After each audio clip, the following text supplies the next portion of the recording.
Kolkata case में आया जबरदस्त ट्विस्ट, सुप्रीम कोर्ट में उठा सवाल, पोस्टमार्टम रिपोर्ट से पहले क्यों नहीं दर्ज की गई एफआईआर, क्यों कोलकाता की पुलिस आरोपी को बचाना चाहती है।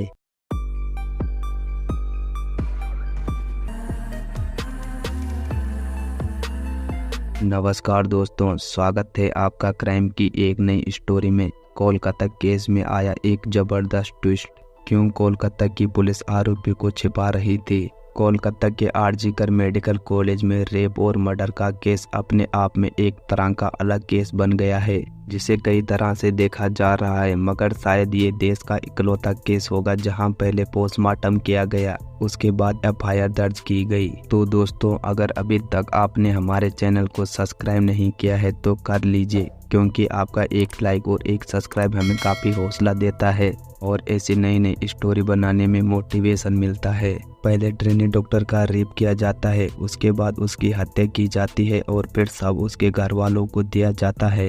अंतिम संस्कार के लिए उसके 3 घंटे 15 मिनट बाद पुलिस एफआईआर दर्ज करती है। क्यों? जरा इस केस की पूरी टाइमलाइन पर गौर कीजिए, कुछ बातें अपने आप साफ होने लग जाएगी। 9 अगस्त की सुबह 6 बजे डॉक्टर की लाश मिलती है। 9 अगस्त की सुबह 9 बजे के बाद पुलिस को इसकी पहली सूचना मिलती है। 9 अगस्त की दोपहर के बाद 1 बजे से शाम 4:45 के बीच पोस्टमार्टम किया जाता है।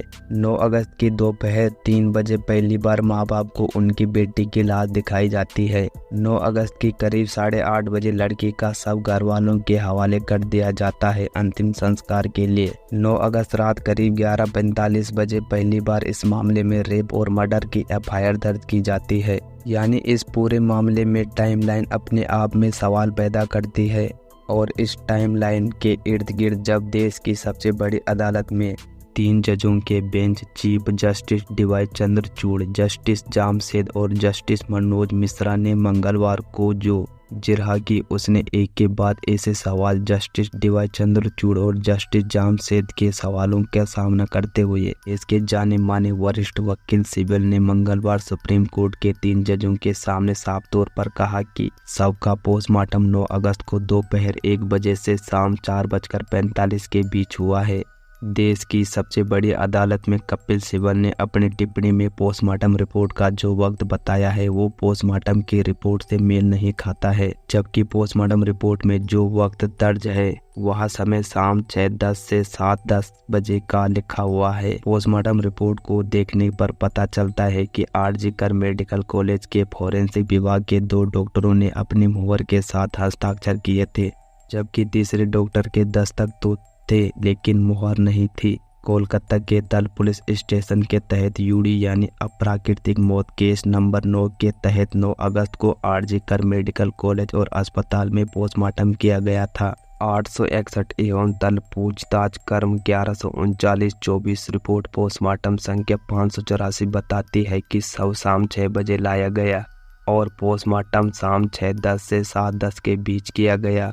रिपोर्ट ये भी बताती है कि पूछताछ शाम 4:20 में 2 गवाहों के सामने शुरू हुई थी और उस वक्त पीड़िता की मां भी मौजूद थी। मगर एक सच ये भी सामने आया है कि पोस्टमार्टम रिपोर्ट और जांच रिपोर्ट के बारे में जो समय अधिकारियों ने अब तक जमाने के सामने बताया है उन दोनों में कोई भी मेल नहीं मिल रहा है। तो समय में अंतर क्यों है, इसका किसी के पास जवाब नहीं है। इसके अलावा जिस रिपोर्ट के हवाले से बताया गया कि शाम 4:20 पर 2 गवाहों के सामने इस मामले की पहली पूछताछ और पड़ताल हुई है और उस वक्त वह पीड़िता की मां भी मौजूद थी, जबकि पीड़िता की माता पिता ने साफ साफ कहा कि उन्हें घंटों तक अपनी बेटी का शव देखने की इजाज़त नहीं मिली थी। ऐसे में इस वक्त को लेकर सबसे बड़ा सवाल और सबसे बड़ा जोल सामने आ रहा है, जो अब सुप्रीम कोर्ट के सामने है। मंगलवार की सुनवाई के दौरान जज परिदीवाल ने सवाल उठाया था कि एफआईआर कब दर्ज कराई गई और एफआईआर किसने दर्ज की, किसने सबसे पहले लाश को देखा था। जज परिदीवाल ने कहा, आप कृपया नाम बता सकते हैं। इस सवाल पर कपिल सिब्बल का कहना था कि इस बारे की जानकारी लेकर हाई कोर्ट को बताएंगे। इसके बाद जज परिदीवाल ने फिर पूछा कि एफआईआर दर्ज होने का समय बताया जाए। उस पर वकील सिब्बल ने अदालत को बताया कि शुरुआती में ये मामला यूडी यानी का था, जिसे पुलिस ने अपनी मर्जी से दर्ज किया था। तब जज परिदीवाल ने कपिल सिब्बल को रोका और कहा कि वो एफआईआर नहीं, महज एक रिपोर्ट है। जज परिदीवाल ने फिर पूछा, एफआईआर किसने दर्ज कराई? तब कपिल सिब्बल ने बताया, पहले मृतक के पिता और फिर कॉलेज के प्रिंसिपल ने। यह देखते हुए कि 2 एफआईआर दर्ज नहीं हो सकती, जज परिदीवाल ने एफआईआर दर्ज करने का समय के बारे में पूछा तो कपिल ने उत्तर नहीं दिया। के बाद जज चंद्रचूड़ ने सवाल किया, शव परिवार को कितने बजे सौंपा गया था? क्योंकि इस बारे में अदालत को 3 टाइम दिए गए थे। पहला टाइम 3:30 बजे का था, दूसरा टाइम 3:10 का था, तीसरा टाइम 8:30 बजे का था।